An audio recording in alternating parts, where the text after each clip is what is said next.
Hey, what's up everyone? It's your boy Tad Powers, aka Random Lego Photos, here with another review of stuff that's on my Instagram. A few weeks ago, we covered the Brooklyn Nine-Nine series that I did about, when was this? 2019. And then I also covered this Parks and Rec series that I did. Both of these were very early on in my editing expertise journey, I guess. So now we will be looking at some of the Office minifigures, because I went through the Office a little before that, and I thought it was high time to try to make perfect versions of those.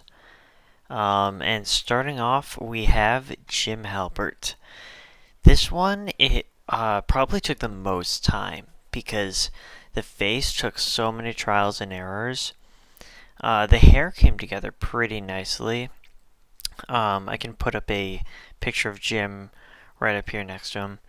As you can see, the hair is very accurate, and the face, I think I got it pretty darn decent.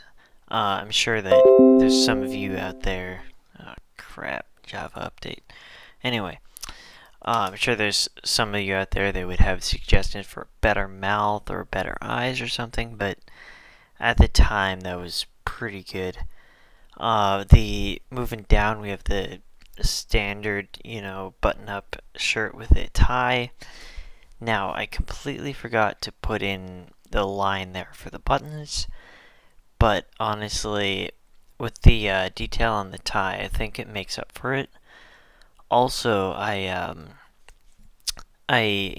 had that technique I did before where I would take pictures of two separate colors of arms, like one a light flesh and one, whatever shirt they had.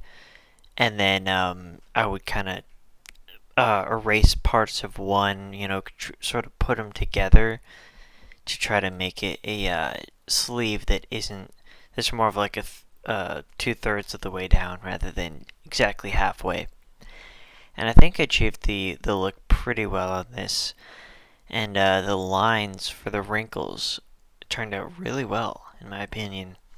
I probably could have had some detailing on the legs, but honestly, no one notices too much typically. So that's it for Jim. Next up, we got Pam Beasley, and this one, in my opinion, turned out amazingly.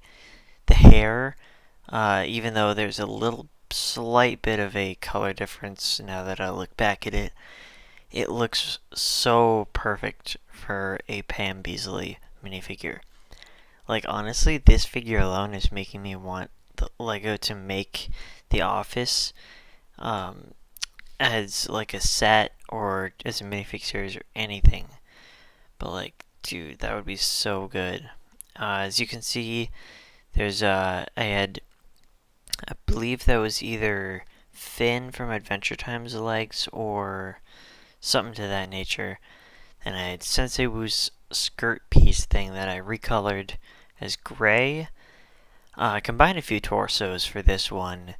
I believe I used a Lego City torso that had kind of a sweater over it, and then underneath that is Rachel's torso from the Central Perk Friends set, and I recolored that in pink, obviously, and I think it worked out really, really nicely. Let me know what you think about that, if you have any thoughts.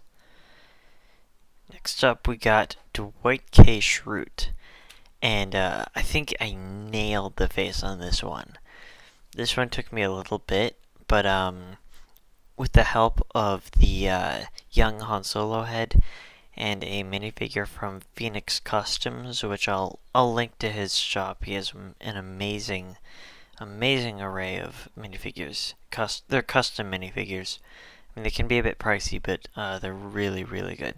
I used a mouth from the Daredevil minifigure, and I think it works really, really well. I used ample space for the forehead to give that Dwight Schrute look, and obviously I used Professor Flitwick's hair from the Harry Potter minifigure series for Dwight, because as soon as that minifigure was revealed, everyone knew that that was just Dwight's hair. I used Lord Business's torso for this, and looking back, I probably could have desaturated the color that ended up bleeding over um, onto the highlights of it, like the reflections. Because if you look on this one and even that, over here on the arms where there's light reflections, the reflections are white. But on this one, I just put a basic color thing over the entire torso and legs, which in retrospect looks a little unnatural. But honestly, it doesn't take away too much from the overall look of the minifig. And then finally, we got Michael Scott. And for this one, I decided, I was like, I can't just do a normal minifigure shot. I have to make this, bless me, I had to make this way more, like, specifically tailored for Michael Scott. As you can see, there's a bit of a crudely built computer. I'm not that great at building, to be honest. But then I have the lamp that he always has on his desk, and then there's the slanted keyboard. I have the coat, which you can barely see as a coat unless you look at the actual comparison shot in the show. There's one of his awards. I forget which one. I haven't seen the show in a while. There's this plant, and there's world's best boss mug. And I think I did the hair really well. I used the base of the Dick Grayson from the 1960s set from that hair that they used, as well as there was the black version, like the Batman v Superman hair, and that was to give him more of a wave and all that. So Steve Carell, he was around his 40s when The Office started airing. So like I kind of wanted to have that older look, but at the same time have him, look a bit like Steve Carell. And now, while it isn't perfect, and it honestly, now that I look back at it, it looks more like just a weirdly happy Ben Shapiro.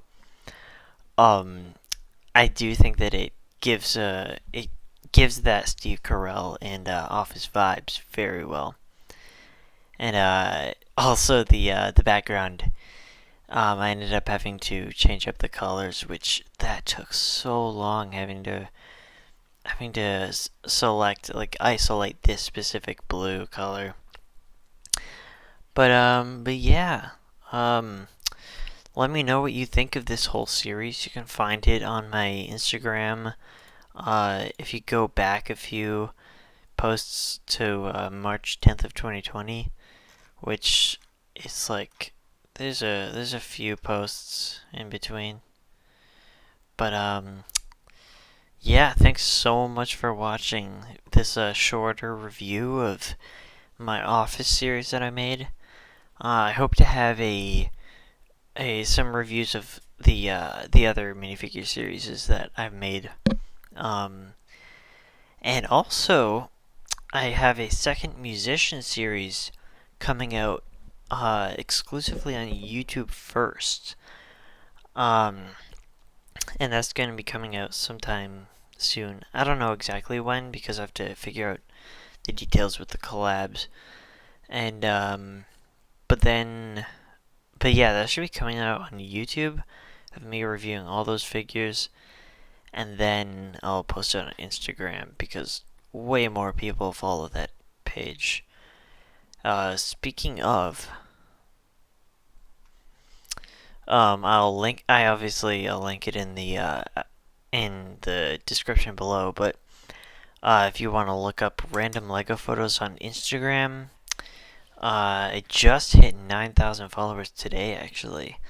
And also, I hit my 3-year anniversary, which is pretty cool stuff. Yeah, that would mean a lot to me if you check that out. But anyway, thanks so much for sticking around if you have, and see you next time. Bye.